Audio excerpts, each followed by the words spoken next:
Ito yung LGU ng Anao Tarlac abay pinarangalan ng Department of Information and Communication Technology o yung DICT bilang Digital Governance Trailblazer Award. Grabe. Nakakalulang award. Narito ang balita ni Jude Briones.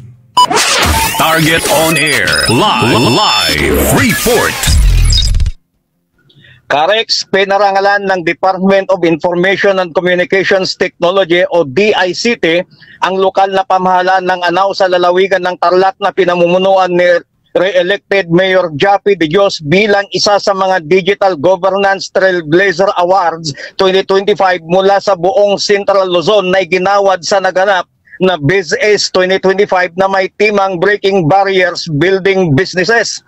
Ayon sa Department of Information and Communications Technology, nagsisikap ang pamahalang lokal ng Anao Tarlac sa pagtaguyod ng digital innovation at pagpapabuti upang mas mapadali ang paggawa ng negosyo sa antas ng lokal na pamahalaan.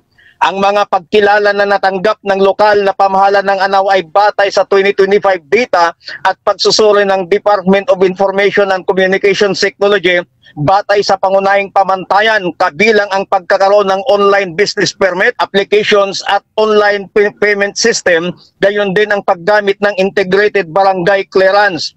Ang paggawad na ito ay naganap bilang bahagi ng BizAce 2025 na ginanap bilang pagdiriwang ng Ease of Doing Business Month at sa pakikipagtulungan ng Anti-Red Tape Authority o ARTA.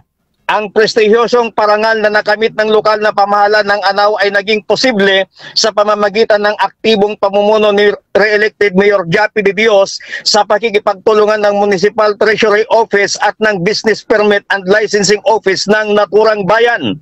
Ayon kay Mayor Jappy De Dios ay patuloy silang maghahatid ng isang transparent at mahusay na paghatid ng serbisyo para sa kanilang mga kababayan.